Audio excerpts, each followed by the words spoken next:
नमस्कार दोस्तों। इस वीडियो में हम लोग कक्षा 10 की जो क्षितिज पुस्तक है उसमें एक तुलसीदास जी का पाठ जोड़ा गया है, राम लक्ष्मण परशुराम संवाद। उसका अध्ययन करेंगे। तो देखिए, तुलसीदास जी का जन्म उत्तर प्रदेश के बांदा जिले के राजापुर गांव में 1532 में हुआ था। ध्यान रखिएगा, तुलसीदास जी का जो जन्म है वो उत्तर प्रदेश के बांदा जिले के राजापुर गांव में हुआ था 1532 में। कुछ विद्वान उनका जन्म स्थान सोरों जिला एटा भी मानते हैं। तुलसीदास जी का बचपन है वो बहुत ही संघर्षपूर्ण बीता था, यानी बचपन में माता पिता का देहांत हो गया। जीवन के आरंभिक वर्षों में ही माता पिता का इनसे विछोह हो गया। कहा जाता है कि गुरु कृपा से उन्हें राम भक्ति का मार्ग है वो मिला था। मानवीय मूल्यों के ये उपासक कवि रहे थे। राम भक्ति परंपरा में तुलसीदास अतुलनीय है। इनकी महत्वपूर्ण रचना है रामचरितमानस, जो कवि की अनन्य राम भक्ति और उनके सृजनात्मक कौशल का एक मनोरम उदाहरण माना जाता है। ठीक है,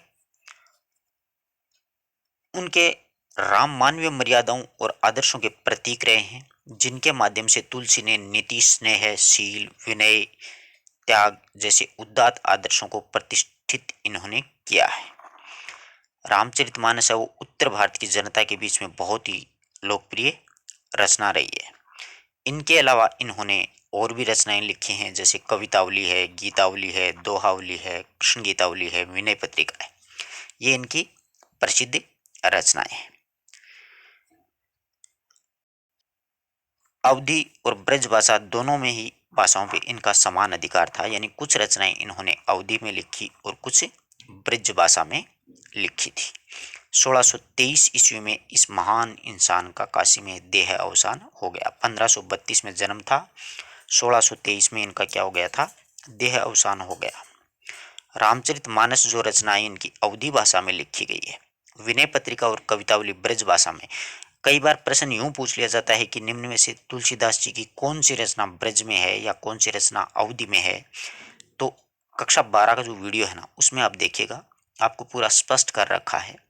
राम और मंगल शब्द किसी भी रचना में अगर इनके आएगा वो अवधी भाषा में होगी, और इसके अलावा कोई भी रचना हो वो सारी की सारी किस में होंगी, ब्रज भाषा में होंगी। राम और मंगल ये दो शब्द ध्यान रखना, जैसे रामचरितमानस अवधी में है। ठीक है, इसके अलावा पार्वती मंगल है, अवधी भाषा में है। रामलला नहछु है, अवधी भाषा में है। इस प्रकार की ये जो रचनाएं हैं, रामचरितमानस अवधी भाषा में है, और जानकी मंगल अवधी भाषा में है, रामाज्ञा प्रश्नावली अवधी भाषा में है, ब्रव्य रामायण अवधी भाषा में। तो राम और मंगल आएगा ना, वो अवधी में ही होगी, और बाकी जो बचेंगे वो ब्रज में होंगे। रामचरितमानस इनका मुख्य ग्रंथ है। इस ग्रंथ का मुख्य छंद चौपाई तथा बीच बीच में दोहे, सोरठे और हरिगीत का छंद तथा अन्य ग्रंथ भी लिखे गए हैं। विनय पत्रिका की रचना गेय पदों में की गई है। कवितावली कवित सवैया छंद में की छटा इसमें देखी जा सकती है। तो यहाँ से प्रश्न पूछा जा सकता है कि तुलसीदास जी की कौन सी रचना गेय पदों में है, तो विनय पत्रिका, और कवित सवैया कवितावली है। इनकी रचनाओं में प्रबंध और मुक्तक दोनों ही प्रकार के उत्कृष्ट रूप देखने को मिलते हैं। विस्तार से आप पढ़ोगे तो कक्षा 12 का मैंने वीडियो बना रखा, उसमें से आप पढ़ सकते हो। तुलसीदास जी के बारे में संपूर्ण जानकारी है। यहाँ पर बहुत अच्छा प्रश्न द्वितीय श्रेणी के लायक यूं बनता है कि राम लक्ष्मण परशुराम संवाद किस रचना से लिया गया है, तो ये रामचरितमानस के बालकांड से लिया गया है। यह महत्वपूर्ण है। रामचरितमानस में जो कांड है उनमें बालकांड जो है ना, इसमें से ये जो राम लक्ष्मण और परशुराम संवाद है ये लिया गया है। इसमें कहानी शुरू होती है सीता स्वयंवर में। राम के द्वारा शिव धनुष तोड़ दिया जाता है। भंग करने के बाद मुनि परशुराम जी आ जाते हैं। उनको जब ये समाचार मिला तो वो बहुत ज्यादा क्रोधित हो गए, यानी बहुत ही गुस्से वाले इंसान थे ये परशुराम जी।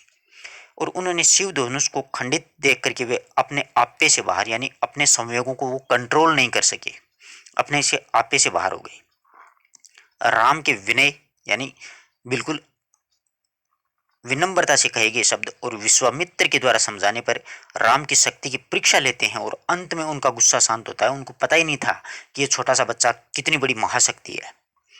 बीच बीच में राम और लक्ष्मण और परशुराम के बीच में जो संवाद हुआ है वो उस प्रसंग में प्रस्तुत किया गया है। परशुराम के क्रोध भरे जो वाक्य हैं उनका उत्तर जो लक्ष्मण है ना अपने व्यंग्य वचनों से देता है, यानी लक्ष्मण है उसकी क्रोध रूपी अग्नि में एक आहुति देने का काम कर रहा है। लक्ष्मण उनको भड़का रहा है। जैसे अपन आग में घी डालते हैं ना तो वो बहुत ज्यादा ऊंची उठती है, भड़क उठती है, ऐसे ही परशुराम जी का क्रोध है वो बहुत ज्यादा भड़क उठा था। और इस प्रसंग की विशेषता यह है कि लक्ष्मण की वीर रस में पगी जो व्यंग्योक्तियां हैं, जो व्यंजना शैली के सरस अभिव्यक्ति इसमें की गई है।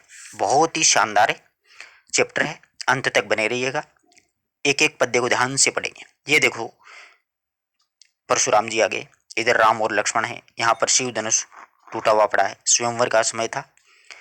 तो देखिए राम लक्ष्मण और परशुराम संवाद, राम लक्ष्मण और परशुराम संवाद। अब देखिए परशुराम जी हैं उनको गुस्सा क्यों आया, एक छोटी सी कहानी बताता हूं आपको।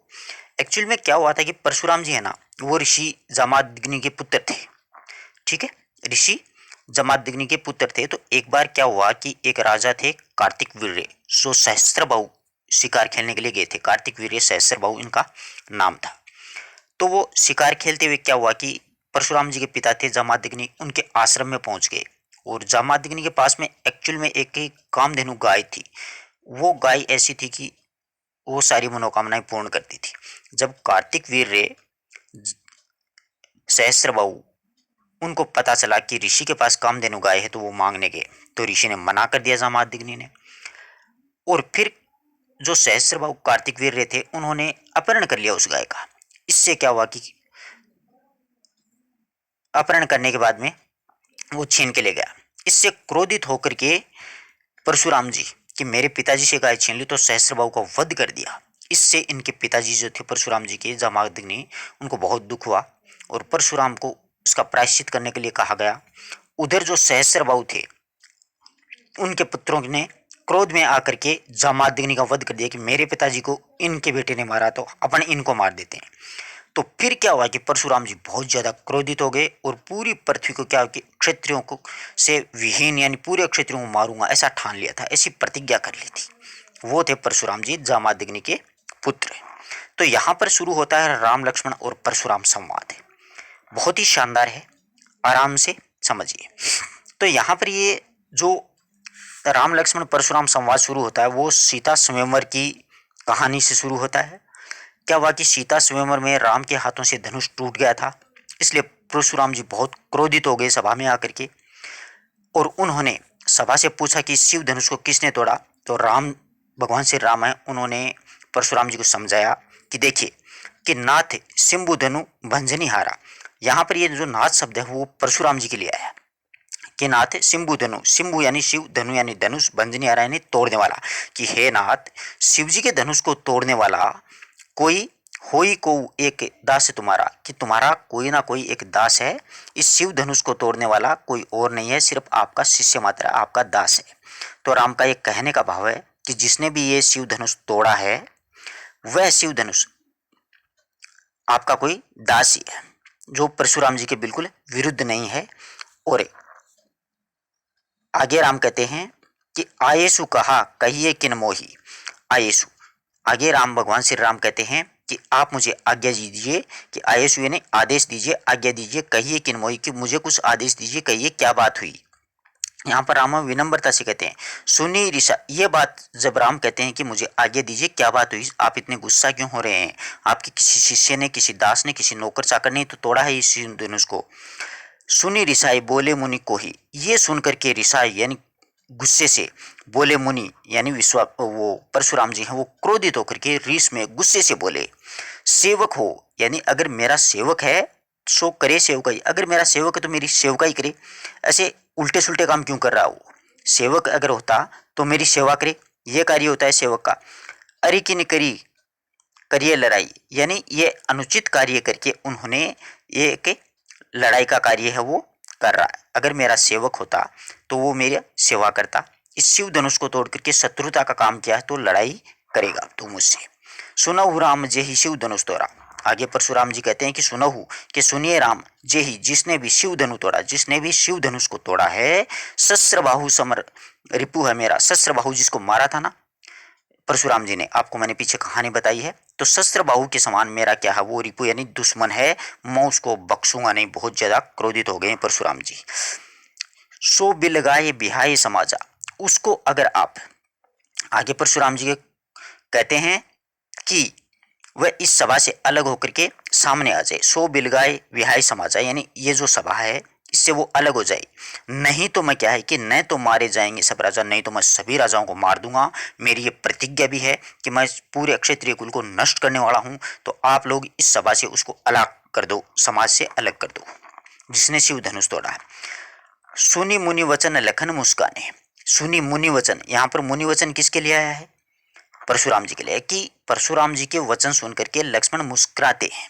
बोले परशु परशु दरहे अवमाने, अब लक्ष्मण हैं वो मुस्कुराने लगे और उन्होंने निराधार बोलते हुए कहा कि हमने, बोले परशु दरहे अवमाने, कि आपने ये जो परसा धारण कर रखा है। बहुविधि बहुधनु तोरी लड़काई, यानी लक्ष्मण जी कहते हैं मुस्कुरा करके कि बहु धनु यानी बहुत से, धनु धनुष तोड़ी तोड़े हैं लड़का, यानी बचपन में हमने बहुत से धनुष तोड़े हैं। तो उस समय तो आपने कुछ भी नहीं कहा था, यानी बचपन में हमने खूब धनुष तोड़े हैं। कबो न ऐसी रीस की नहीं गोसाई, कि आपने, जब हमने बचपन में बहुत से धनुष तोड़े थे तो आपने कभी भी क्रोध नहीं किया, इस धनुष पर आपकी ऐसी ममता क्यों है। कि कबहू ने असी यानी ऐसी रीस गुस्सा किन्हीं गोसाई, गोसाई यहाँ पर परशुराम जी के लिए कि हे परशुराम जी स्वामी, आप, हमने बचपन में जब धनुष तोड़े थे तो आपने कोई गुस्सा नहीं किया था, कोई रीस नहीं की थी। ये ही धनु यानी इस धनुष पर ममता के ही हेतु, यानी इस धनुष पे आपको इतनी ममता क्यों आ रही है। सुनी रिसाई कह भृंगुल केतु, ये सुन करके, लक्ष्मण के कठोर वचन सुन करके भृंगु वंश यानी परशुराम जी क्रोधित होकर के बोले।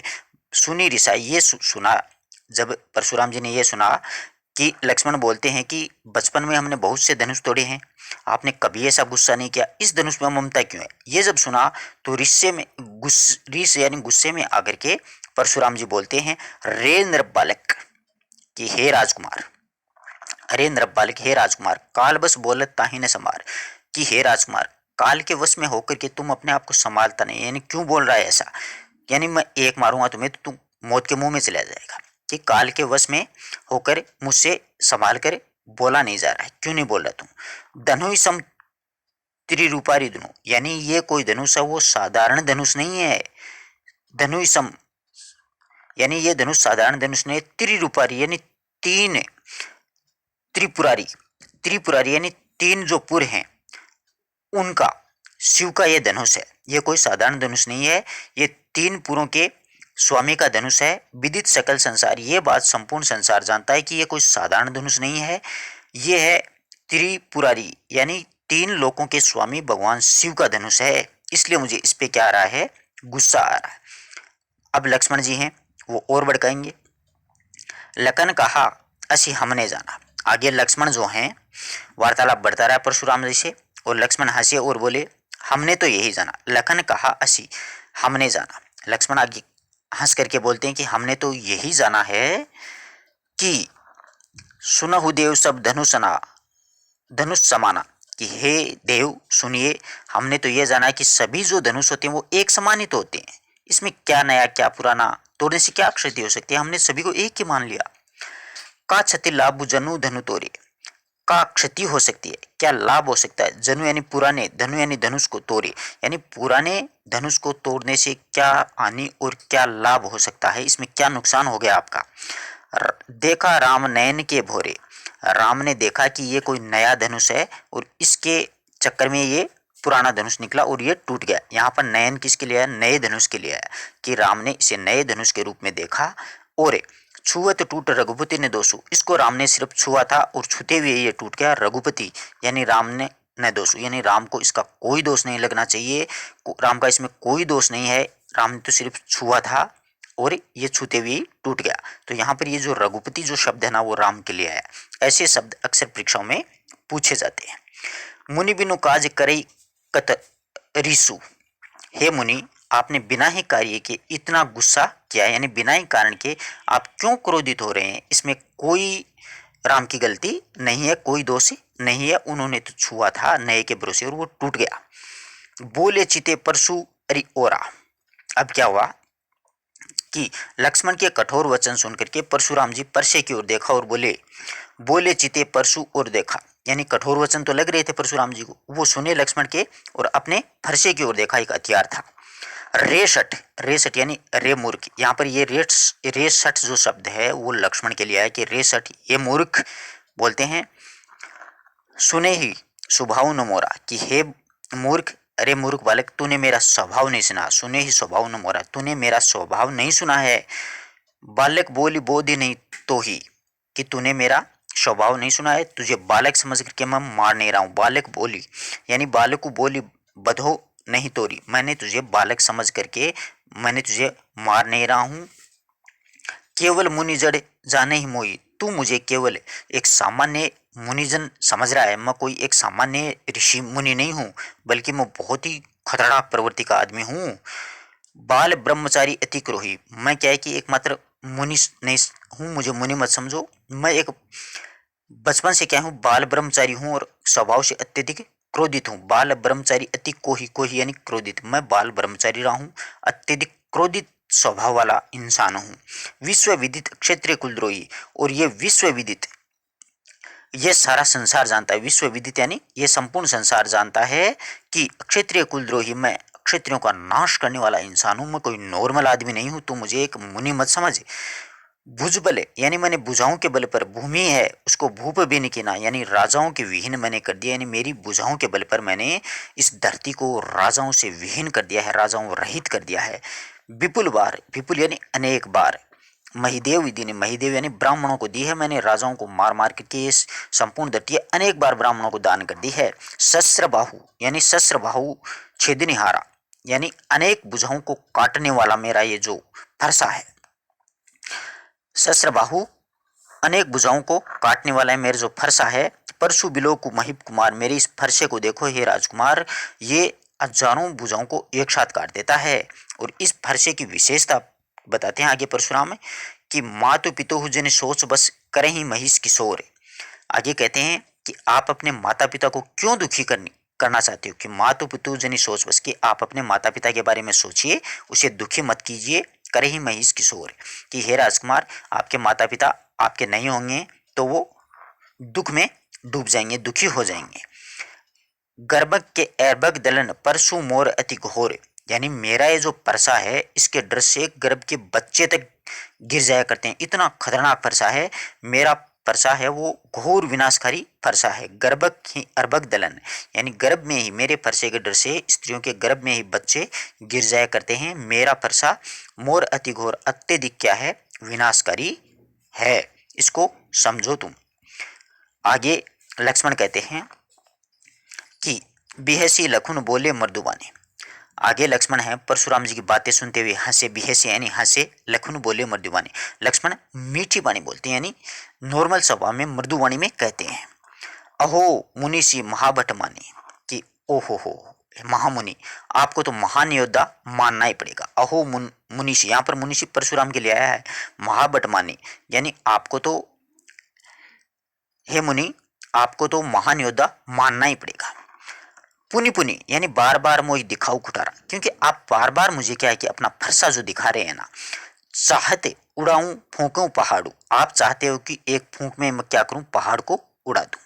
आप मुझे बार बार अपना फरसा दिखा रहे हैं और आप चाहते हैं कि एक फूंक में मैं क्या, आप पहाड़ को उड़ा देना चाहते हैं। पहाड़ू यानी पहाड़ को, उड़ावनी उड़ा देना चाहते हैं। यहाँ कुमड़ कुमड़ बतिया को नहीं। आगे लक्ष्मण कहते हैं मैं आपको बता दूं, यहाँ पर कोई कुमड़ बतिया होता है छुई मुई का पौधा। कुमड़ बतिया किसे कहा जाता है, छुई मुई को पौधे को कहा जाता है। कि यहाँ पर कोई छुई मुई का पौधा नहीं है। जे तर्जनी देखी मारी जाए, जो कि एक अंगुली दिखाने मात्र से मुरझा जाएगा। यहाँ पर छुई मुई का कोई पौधा नहीं है कि मैं आपकी उंगली देख करके मुरझा जाऊंगा। देख कुठारू सरासन बाना। आगे लक्ष्मण कहते हैं कि मैंने देखा है कि तुम्हारा कुलाड़ा धनुष बाण आदि के साथ देखा, तो क्षत्रिय समझ कर कुछ मैंने आपको कह दिया। देखिए कुठारू सरासन बाना, मैंने आपके पास में ये जो आपका फरसा है, धनुष बाण है, इसके साथ में देखा। मैं कुछ कहा सहित अभिमाना, तो मैंने क्या है कि मैंने आपको क्षत्रिय समझ करके अभिमान पूर्वक जो कुछ भी मैंने कह दिया है। ब्रंगुसुत समझी जनेऊ बिलोकी, ब्रंगुसुत यहाँ पर आगे लक्ष्मण कहते हैं कि आपको मैंने इसलिए सारी बातें सुना दी कि मैंने सोचा आप क्षत्रिय होंगे, क्योंकि इस वंश के लोग इस प्रकार से ध्यान रखते हैं। और आगे मैंने आपकी बातों से पता चला कि आप मुनि भृंगु के वंश से, भृंगुसुत, भृंगुसुत यहाँ पर कौन है, परशुराम जी हैं, कि आप भृंगुसुत, मुनि भृंगुसुत के बेटे हैं। मुझे अब पता चला आप उसके वंशज से ताल्लुक रखते हैं। जो कछु कहूँ सहो ऋष रोकी, तो मैंने आपकी ये बातें सुनकर के पता चला कि आप भृंगु वंश के हैं। तो आपके गले में ये जनेऊ वगैरह मैंने देखा ना, तो मुझे पता चला कि आप वास्तव में एक क्या है, ब्राह्मण हैं। इसलिए मैं आपकी सारी बातें सुन रहा हूँ। जो कछु कहूँ सहो ऋष रोकी, इसलिए आप जो कुछ भी बोल रहे हैं ना, मैंने आपको ब्राह्मण समझ लिया है। अब ये सारी बातें मैं आपकी सुन रहा हूँ मेरे गुस्से को रोक करके। हमारे वंश का एक सिद्धांत है, लक्ष्मण आगे कहते हैं कि सूर्य देवता, महिषूर्य, ब्राह्मण, हरिजन और हरि के भक्त और गाय और गायों पर, यानी हमारे वंश का एक सिद्धांत है कि हम देवताओं को, ब्राह्मणों को, भगवान के भक्तों को और गायों को, इन चारों पर ही हमारे कुल, इन पर न सुराई, सुराई होती है मतलब सूरवीरता। हमारे वंश का ये सिद्धांत है कि इन चारों चीज़ों पर हम अपनी वीरता कभी भी प्रदर्शित नहीं करते हैं, हम उनके सामने हार जाया करते हैं। यहाँ पर परीक्षा में पूछा जा सकता है किस किस से हार जाया करते हैं लक्ष्मण, कि देवता से, ब्राह्मणों से, भगवान के भक्तों से और गायों से। बधे पाप अपकीर्ति हारे, आगे लक्ष्मण कहते हैं कि अगर मैं हार जाऊंगा आपसे, बधे पापू अपकीर्ति हारे, अगर मैं आपसे हार जाऊंगा तो मुझे अपयश मिलेगा, और अगर मैं आपका वध कर दूंगा तो मुझे पाप लगेगा। इसलिए हे ब्राह्मण देवता, आप किसी भी कारण क्या है कि पूजनीय है, मैं आप पे हाथे नहीं उठाऊंगा। इस वीरता में अगर मैं आपसे हार गया तो मुझे अपयश मिलना है, और अगर आपका मैंने वध कर दिया तो मुझे पाप लगेगा। इसलिए आप ब्राह्मण होने के कारण पूज्य हैं। मारे तो हूँ पाप परियन तुम्हारे।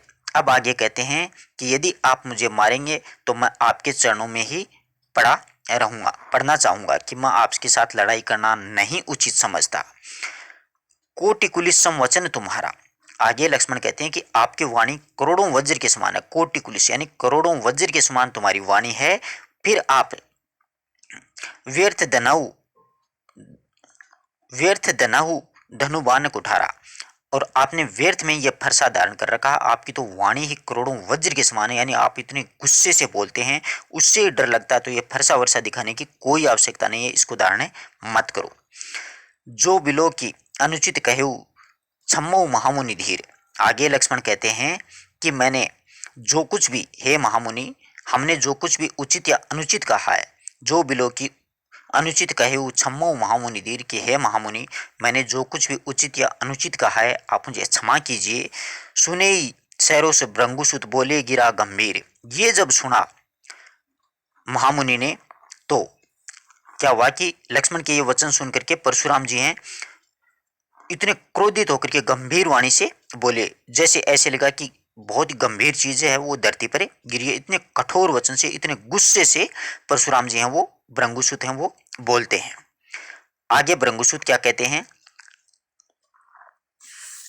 परशुराम जी कि कौशिक सुनहु मंद गेहूं बाल को, कि हे कौशिक सुनो, ये मंद बुद्धि जो बालक है ना, यहाँ पर कौशिक शब्द है वो विश्वामित्र के लिए आया, क्योंकि राम और लक्ष्मण हैं वो विश्वामित्र जी के साथ में वहां पर गए थे, तो विश्वामित्र जी वहां पर उपस्थित थे। तो कौशिक सुनहु, आगे लक्ष्मण के कठोर वचन सुनकर के परशुराम जी विश्वामित्र जी से कहते हैं कि हे विश्वामित्र सुनहु मंद बुद्धि बालक को, कि सुनो ये मंद बुद्धि जो बालक है, कुटिल काल बस निज कुल घाल को, ये मंद बुद्धि बालक कुटिल स्वभाव वाला है और काल के वश में होकर के अपने कुल का नाश करने वाला है। कुटिल काल बस निज कुल घाल को, यानी अपने ही कुल का नाश करने वाला है। ये मंद बुद्धि बालक कुटिल स्वभाव का यानी कठोर स्वभाव का है। भानुवंश राकेश कलंक, आगे बोलते हैं कि ये सूर्यवंशी, भानु यानी सूर्य, वंश यानी वंश, यानी सूर्यवंशी होकर के चंद्रमा रूपी, राकेश यानी चंद्रमा रूपी कलंक, यानी ये सूर्य वंश में एक चंद्रमा रूपी कलंक के समान है। ये बालक एकदम निपट निरंकुश है, कि निपट निरंकुश अबुद्ध असंको, ये बालक एकदम निपट और मनमानी करने वाला है, यानी ये किसी के बस में नहीं है। मेरे साथ मुंह तोड़ जवाब दे रहा, मुझे ये अच्छा नहीं है। काल कौलू होने छनमाई, ये जो बालक है ये बिल्कुल मूर्ख और निडर क्षण में मौत का ग्रास बन जाएगा। काल कवलु, काल यानी मौत, कवलु यानी ग्रास, होई क्षण, ये क्षण में ही क्या हो जाएगा, मौत का ग्रास बन जाएगा। कहो पुकारी खोई मोहिनाई, मैं सबको पुकार के कहता हूं कि मुझे कोई इसका दोष है, कोई यानी दोष मोहिनाई, मुझे इसका कोई दोष नहीं लगेगा, मैं सबको पुकार करके बात कह रहा हूं, मैं इस बच्चे को मार डालूंगा। तुम हटाऊं जो चाहूं उबारा, आगे कहते हैं मैं आप सबको कह देता हूं कि इसे अगर आप बचाना चाहते हो तो इसे अलग करो यहां से। तुम हटाओ, तुम इसे हटाओ, जे ही चाहूं उबारू, अगर इसे आप बचाना चाहते हो तो आप इसे तुरंत हटा लो। कहे प्रताप बलरोसु हमारा, और इस बच्चे को समझाओ मेरे प्रताप और क्रोध के बारे में, इसे बता दो कि मैं कितना डेंजरस प्रवृत्ति का आदमी हूं। परशुराम जी कहते हैं लखन कहे मुनि सूजस तुम्हारा। अब फिर लक्ष्मण बोल उठे कि हे मुनि, आपके सुयश के बारे में वर्णन करना आपको ही शोभा देता है। लखन कहे मुनि सूजस तुम्हारा, कि आपका जो यश का वर्णन आप जो कर रहे हो सुयश से, उसके बारे में वर्णन करना आपको ही शोभा देता है। तुम अछत को बढ़ने पारा, तुम ही अछत को बढ़ने पारा। यदि आपको अभी भी संतोष नहीं हुआ है तो आप अपनी और भी अगर प्रशंसा या सुयश करना चाहते हो तो कर सकते हो, कोई दिक्कत नहीं है, और करो। अपने मोह तुम अपनी करनी। अब बार बार क्या है कि लक्ष्मण है वो परशुराम की क्रोध में रूपी अग्नि को क्या है कि आहुति दे रहे हैं, उसमें घी डालने का काम कर रहे हैं। तो आगे लक्ष्मण कहते हैं कि अपने मुंह यानी आप अपने ही मुंह से अनेक बार प्रशंसा कर चुके हो, और तुम्हें अपनी करनी, अपनी बड़ाई यानी अपने मुंह से बार बार अनेक बार प्रशंसा करके अनेक प्रकार से वर्णन कर दिया है। बार अनेक बहातु बहुबन, यानी अनेक प्रकार से आप अपने मुंह से अपनी प्रशंसा यानी अपनी बड़ाई का वर्णन करते जा रहे हो। नहीं संतोष तो पुनि कछु कहो, अगर आपको अभी भी संतोष नहीं है तो पुनः अपनी कुछ और प्रशंसा भी कर दीजिए। नहीं संतोष, अगर आपको अभी भी संतोष नहीं हुआ ना अपने बारे में प्रशंसा का वर्णन करने में, तो आप और भी वर्णन कर सकते हो, कोई दिक्कत नहीं है। जनी रीस रोकी दुस्सह दुख सहाओ, आप अपने क्रोध को दबाव करके कष्ट मत सहिए। जनी रीस यानी आप अपने रीस को, गुस्से को रोक करके, दुस्सह दुख सहयो यानी जो असहनीय दुख है ना, आप अपने गुस्से को दबा करके उसको सहन मत करने दीजिए, सहन मत कीजिए। आप और भी कह सकते हो अपने बारे में। वीरवर्ती तुम धीर अछोबा, आगे कहते हैं हे वीरवर्ती योद्धा, आप धैर्य धारण करने वाले हो। गाली देते न पावत शोभा, आप गाली देते हुए शोभा नहीं देते हो। यार आप गाली क्यों दे रहे हो मुझे बेवजही? आप अपना वर्णन करना चाहते हो, प्रशंसा तो करो और करो, कोई दिक्कत नहीं है, परंतु आपको क्या है कि ये गाली देते हुए शोभा नहीं दे रहा है। सूर समर, अब लक्ष्मण है ना उसका पीछा नहीं छोड़ रहे हैं। आगे कहते हैं कि सूरवीर समर यानी युद्ध में करनी करें, यानी सूरवीर योद्धा युद्ध क्षेत्र में अपनी वीरता दिखाते हैं। कहीं न जना हुई आप, यानी वीर सूरवीर होते हैं वो युद्ध में अपनी वीरता दिखाते हैं, स्वयं अपने मुंह से प्रशंसा नहीं करते हैं।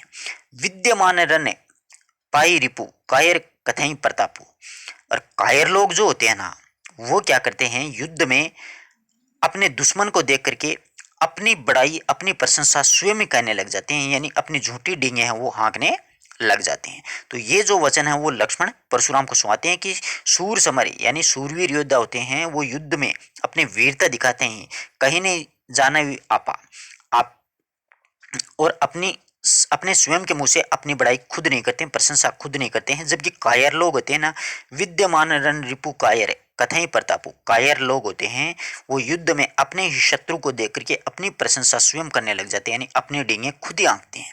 अब आप ऐसी बातें क्यों कर रहे हैं? तो आगे देखिएगा,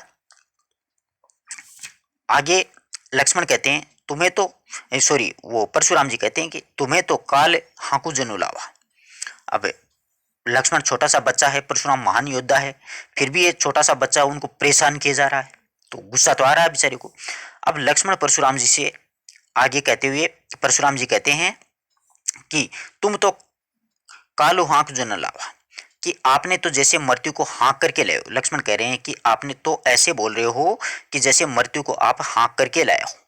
बार बार माही लागू बुलावा, और बार बार मेरे लिए उस मृत्यु को बुला रहे हो कि आजा भाई इसको ले जा, आजा। सुनत लखन के वचन कठोरा, ये सुनते हुए लक्ष्मण के कठोर वचन परशु सुधारी धरेऊ और गोरा, ये भयंकर कठोर वचन सुन लिए। अब परशुराम जी आपे से बाहर हो गए हैं, अपना भयंकर परसे को अपने हाथों में ले लिया है। परशु सुधारू दरेऊ कर यानी हाथ में दोरा अपने हाथ में रख लिया कि अब इसको काम तमाम करना है। अब जनी देई दोसु मोहि लागू, अब जनी देई दोसु मोहि लागू।